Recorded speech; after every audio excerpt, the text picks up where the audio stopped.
स्वागत है आप सभी लोगों का Vijay Singh study group channel में। मैं विजय सिंह और फ्रेंड्स लक्ष्मीकांत की पॉलिटी सीरीज अपनी कंटिन्यू है। हम चर्चा कर रहे थे सुप्रीम कोर्ट के बारे में, हमने चर्चा की। उसके बाद जो है न्यायिक समीक्षा का हमने टॉपिक लिया, फिर हमने चर्चा की न्यायिक सक्रियता के बारे में। और आज जो फ्रेंड्स हम चर्चा करने वाले हैं वो करेंगे जनहित याचिका के बारे में, यानी पब्लिक इंटरेस्ट लिटिगेशन क्या होता है, इसकी हम डिटेल से जो है आज चर्चा करेंगे। ठीक है। और जितने भी नए व्यूअर्स इस वीडियो को देख रहे हैं उन सभी से मैं कह दूं कि अभी तक आपने चैनल को सब्सक्राइब नहीं किया है तो आप चैनल को सब्सक्राइब कर लीजिए और पास ही के नोटिफिकेशन बेल के ऑल के बटन पर आपको क्लिक करना है ताकि मेरी सभी वीडियो के नोटिफिकेशन आपको आसानी से मिल जाएंगे। ठीक है। तो फ्रेंड्स हम चर्चा कर रहे थे जनहित याचिका के बारे में। ठीक है। और मित्रों लेक्चर कंप्लीट होने के बाद जो है एंड में मैं आपको जो है एक बात बताऊँगा। ठीक है। तो उसके बारे में जो है आप डिटेल से सुनिए। तो अब हम चर्चा करने वाले हैं, देखिए क्या जनहित याचिका का मतलब क्या होता है। पहले मैं आपको जो है सरल शब्दों में समझा दूं कि जनहित याचिका का मतलब क्या होता है। देखिए आप ऐसा समझ लेना कि मान लो भारत देश में, ठीक है, कोई समुदाय है, ठीक है, और उस समुदाय के अधिकारों का जो है बहुत बुरी प्रकार से हनन हो रहा है। ठीक है। तो उस परिस्थिति में आप क्या कर सकते हो, आप एक याचिका दायर कर सकते हो सुप्रीम कोर्ट या हाई कोर्ट में। ठीक है। और उसको क्या कहते हैं, जनहित, यानी जनता के हित में। ठीक है। जनता के हित में आप याचिका दायर कर रहे हो सुप्रीम कोर्ट या हाई कोर्ट में और कहोगे क्या कि जो है इस समुदाय के अधिकारों का जो है बहुत बुरी प्रकार से भारत में हनन हो रहा है। ठीक है। तो उसकी याद दिलाओगे आप किसको, जो न्यायपालिका है उसको। तो वही बात, तो उसी को हम क्या कहते हैं, जनहित याचिका कहते हैं। बस यानी जनता के हित में आपने याचिका दी, ठीक है, और उस याचिका को हम क्या कहते हैं, जनहित याचिका। तो सुनिए क्या कहता है कि जनहित याचिका की अवधारणा की उत्पत्ति और विकास अमेरिका में हुआ। मित्रों मैंने आपको बताया है चाहे न्यायिक सक्रियता हो, चाहे न्यायिक समीक्षा हो और चाहे जनहित याचिका हो, तीनों का विकास जो है अमेरिका में ही हुआ था। भारत में तो ये बाद में आई थी। मैंने आपको जो है पहले भी बताया था और पिछला लेक्चर और उससे पिछले लेक्चर में भी मैंने आपको बताया। ठीक है। तो क्या करें, अमेरिका में इसे प्रतिनिधित्व विहीन समूहों और हितों को कानूनी या वैधिक प्रतिनिधित्व प्रदान करने के लिए रूपायित किया गया था। यानी मित्रों वही बात जो मैंने आपको शुरुआत में बताई कि जो समूह होते हैं या जिनके हितों को जो है, जिनके हितों का जो है अगर हनन होता है तो उसको जो है लागू करने के लिए जो अमेरिका में ये अवधारणा जो है आई थी। और इसे इस तथ्य के आलोक में शुरू किया गया कि कानूनी सेवाएं प्रदान करने वाले बाजार आबादी के महत्वपूर्ण भागों एवं महत्वपूर्ण हितों को अपनी सेवाएं देने में विफल रहते हैं। इनमें शामिल है गरीब, पर्यावरणवादी, उपभोक्ता, प्रजातीय व निर्जातीय अल्पसंख्यक समुदाय।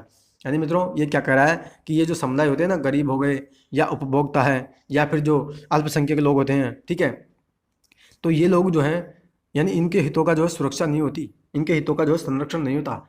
इस कारण से जो है हमने जो है इनके हितों का संरक्षण करने के लिए हमने क्या किया, जनहित याचिका की अवधारणा लाई थी। आगे क्या कहते हैं, भारत में जनहित याचिका या PIL सर्वोच्च न्यायालय की न्यायिक सक्रियता का एक उत्पाद है। इसकी शुरुआत सन 1980 के दशक में हुई थी। न्यायमूर्ति BR कृष्ण अय्यर और न्यायमूर्ति PN भगवती PIL की अवधारणा के प्रवर्तक रहे। यानी मित्रों क्या कह रहा है, ये ऐसा कह रहा है कि जो जनहित याचिका आई ना, वो कैसे आई, वो आई न्यायिक सक्रियता के माध्यम से। यानी पिछला ही लेक्चर मैंने लिया था और सरल शब्दों में मैंने आपको समझाया था कि जो न्यायिक सक्रियता का मतलब मैंने आपको बताया कि जो न्यायपालिका होती है वो सरकार को जगाती है कि भैया आप क्या कर रहे हो, देश में तो जो है लोगों के अधिकारों का हनन हो रहा है और आप जो है खड़े खड़े जो है उनका जो है खेल देख रहे हो। तो ऐसी परिस्थिति में जो है न्यायपालिका आती है और सरकार को जगाने का काम करती है। ठीक है। तो वो जो जो सरकार को जगाने का काम करती है ना, जो न्यायिक सक्रियता की जो न्यायपालिका को हमने शक्ति दी, तो उसी शक्ति का उपयोग करके जो है न्यायपालिका ने एक नया सिद्धांत निकाला, कौन सा, जनहित याचिका। ठीक है। और न्यायमूर्ति है कौन, BR कृष्ण अय्यर और PN भगवती, इनको हम जो है PIL की अवधारणा के प्रवर्तक मानते हैं। यानी मित्रों ये दोनों व्यक्ति ऐसे थे कि इन दोनों ने ही जो है जनहित याचिका का यानी जनहित याचिका का हमारे देश में जो है उत्पादन किया। ठीक है। तो कहीं भी एग्जाम में अगर पूछ दिया जाए कि जनहित याचिका या PIL की जो है किसने उत्पत्ति की, तो आप याद रखिएगा BR कृष्ण अय्यर या PN भगवती। ठीक है। क्या करा आगे, PIL को सामाजिक क्रिया याचिका, सामाजिक हित याचिका तथा वर्गीय क्रिया याचिका या फिर क्लास एक्शन लिटिगेशन। यानी मित्रों क्या करा है कि हम जो PIL है ना उसको हम कई नामों से पुकारते हैं, चाहे सामाजिक क्रिया याचिका हो, सामाजिक हित याचिका या वर्गीय क्रिया याचिका भी हम इनको कहते हैं। ठीक है। तो इन तीनों नामों को आप याद रखना क्योंकि जो है PIL यानी जनहित याचिका नाम न दे करके ये नाम भी पूछे जा सकते हैं। ठीक है। आगे क्या कहता है सुनिए, PIL का यहाँ अर्थ बताया जा रहा है कि भारत में पीआईएल की शुरुआत पारंपरिक अधिकारिता के शासन और नियमों में रियायत से हुई। इस कानून के अनुसार केवल वही व्यक्ति संवैधानिक उपचार के लिए न्यायालय में जा सकता है जिनके अधिकारों का हनन हुआ है। यानी मित्रों, जिस व्यक्ति के अधिकारों का अगर हनन हो रहा है तो वह व्यक्ति संवैधानिक उपचारों के अनुसार न्यायालय में जा सकता है। फिर क्या कहता है, वहीं पीआईएल इस पारंपरिक नियम कानून के अपवाद स्वरूप है। यानी मित्रों क्या कह रहा है कि जो पीआईएल हमने लाया ना, वो पीआईएल तो जो है किसकी अपवाद है, मतलब व्यक्ति क्या, मतलब मित्रों क्या कहता है कि अगर मान लो कोई कानून किसी व्यक्ति के अधिकार को हनन करता है तो वो व्यक्ति सुप्रीम कोर्ट चला जाता है या हाई कोर्ट या किसी भी न्यायालय में जा सकता है, ठीक है। लेकिन क्या कहता है कि अगर समुदायों के हितों का अगर उल्लंघन होता है ना तो फिर हमें जनहित याचिका दायर करनी पड़ती है। क्या कहता है, पीआईएल यानी जनहित याचिका के अंतर्गत कोई भी जनभावना वाला व्यक्ति या सामाजिक संगठन किसी भी व्यक्ति या व्यक्तियों के समूहों को अधिकारों को दिलाने के लिए न्यायालय में जा सकता है मित्रों। और आगे कुछ बात भी कहता है कि अगर ये व्यक्ति समूह निर्धनता, अज्ञान या अपनी सामाजिक आर्थिक रूप से प्रतिकूल दशाओं के कारण न्यायालय उपचार के लिए नहीं जा सकते। यानी मित्रों आप ये बात याद रखना, स्पष्ट रूप से आप समझ लेना कि मान लो कि भारत में जो है किसी समुदाय यानी अल्पसंख्यक समुदाय है मान लो, ठीक है, और उस अल्पसंख्यक समुदाय के अधिकारों का हनन हो रहा है तो आप जो है क्या कर सकते हो, आप जो है एक जनहित याचिका दायर कर सकते हो हाई कोर्ट या सुप्रीम कोर्ट में, ठीक है। लेकिन उस परिस्थिति में आप जनहित याचिका दायर नहीं कर सकते हो अगर मान लो किसी एक व्यक्ति के अधिकारों का हनन हो रहा है ना, तो फिर उस परिस्थिति में आप जनहित याचिका दायर नहीं कर सकते। यानी जनहित का तो मतलब जनता का हित होता है ना, उसमें तो बहुत से लोग शामिल होते हैं, तो इस कारण से आप जो है फिर उस परिस्थिति में जनहित याचिका दायर नहीं कर सकते। आप अगर करोगे तो केवल और केवल समुदाय के हित में, यानी बहुत से लोगों का अगर अधिकारों का हनन होता है तो उस परिस्थिति में आप जनहित याचिका दायर कर सकते हो, ठीक है। सरल भाषा में मैंने आपको समझाया, ठीक है। तो ये बात मैंने आपको बताई। आगे क्या कहते हैं सुनिए, पीआईएल की यहाँ पे विशेषताएं की बात की जा रही है। पीआईएल की क्या क्या विशेषताएं होती है, देखिए क्या कहता है सुनिए कि पीआईएल की कुछ विशेषताएं हैं। कह रहा है पीआईएल कानूनी सहायता आंदोलन का रणनीतिक अंग है। इसका आशय है गरीब जनता तक न्याय को सुलभ बनाना और मानवता के कम द्रष्टव्य हिस्से का प्रतिनिधित्व करना। मित्रों क्या करा कि जो पीआईएल हमने लाया ना, बहुत अच्छा किया ला करके, क्योंकि जो गरीब जनता है उसको न्याय नहीं मिलता है ना, तो हम जो है फिर पीआईएल के माध्यम से उनको न्याय दिला सकते हैं। इसके अलावा जो दबे कुचले वर्ग हैं उनको भी हम न्याय दिला सकते हैं, ये बात यहाँ पे कह रहे हैं।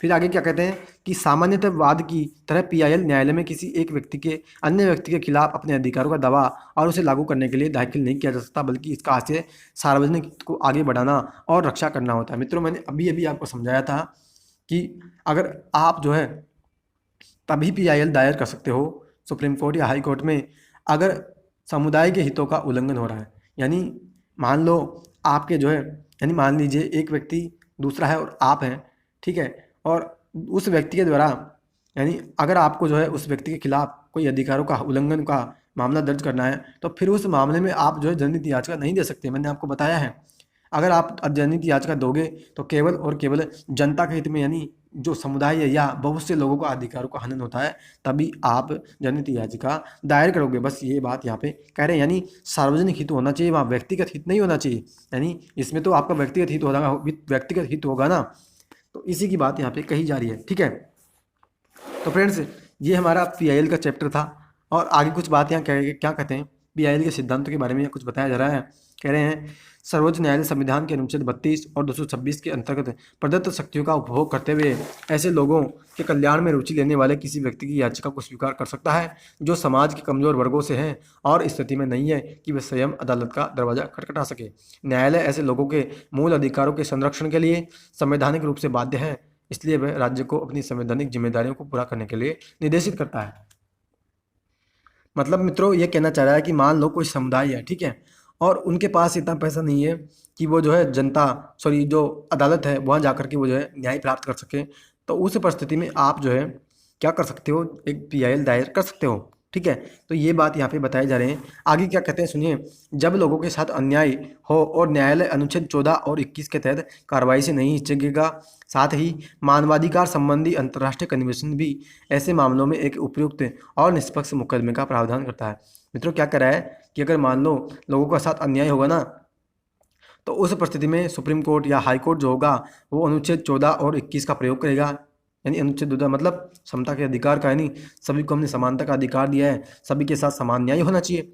इसके अलावा 21 यानी उनको जो है गरिमापूर्ण जीवन जीने का हमने अधिकार दिया है, उनको जो है हमने जो प्राण और देह की स्वतंत्रता दी है, तो इन सभी का उपयोग करेगा सुप्रीम कोर्ट या हाई कोर्ट।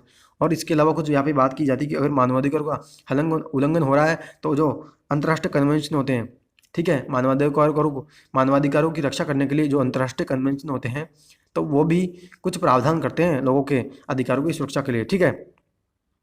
तो मित्रों, ये था हमारा आज का टॉपिक है, जो कि जनहित याचिका के बारे में मैंने आपको बताया, डिटेल से हमने डिस्कशन किया। और मैं संक्षेप में फिर बता रहा हूँ कि जनहित याचिका का मतलब आप जो है इतना सा समझ लेना, अगर जनता के हित यानी जनता का अगर हित जो है कुचला जा रहा है, तो उस परिस्थिति में जो है PIL आप दायर कर सकते हो, ठीक है।